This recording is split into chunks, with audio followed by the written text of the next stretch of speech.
I never thought a tree could start a war. But when Karen Mitchell ordered Grace Lynn to cut it down, she didn't realize she was about to lose everything. Grace Lynn moved in 3 houses down. Small, soft-spoken, wore wide sun hats, and spoke to plants like old friends. Her yard was her sanctuary, especially the towering sugar maple that stretched over her porch. That tree was her father's legacy. He planted it in 1984. She showed me the photo, a little girl with pigtails holding the sapling. I didn't come here to start problems, she said one day, pruning with delicate scissors, but I won't let them kill it. Karen Mitchell, stripped of her presidency after the Vega mural scandal, wasn't done. She wormed her way back onto the HOA's Architectural Review Committee, a technical loophole that gave her influence without votes, and she started by targeting landscaping. 3 warning letters appeared in Grace's mailbox, each one colder than the last. Tree is classified as canopy obstruction. Root system exceeds boundary compliance. Remove within 10 days or face penalties. Grace asked for an exemption. Karen denied it. No hearing, no appeal. That's when Grace did something no one expected.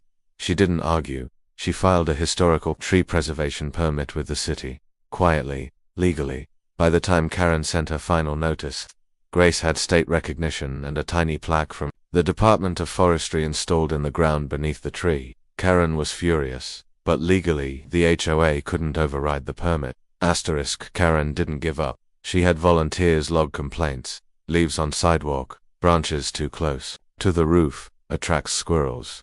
Then came the rumors that Grace was illegally modifying the soil, that she used banned fertilizers. HOA board members, the same puppets from past years, scheduled a vote to override the tree permit by claiming it threatened structural harmony. Grace asked if she could speak at the meeting. Karen said, only board members may present, but Grace wasn't alone anymore. I met Grace that night on her porch. We've been fighting Karen's tyranny one fire at a time. I told her, maybe it's time we burn the whole thing down. Thomas nodded. Let us run. The annual HOA elections were in 3 weeks, long enough to campaign, short enough to blindside Karen. We printed flyers, organized a candidate slate, me, Thomas, Grace, and 2 more quiet rebels. We knocked on every door, hosted lawn chair town halls, and promised just one thing. We're not here to control, we're here to serve. Election day came. Karen tried her best, scare tactics, rulebook quotes, even petty bribes. But people remembered the mural.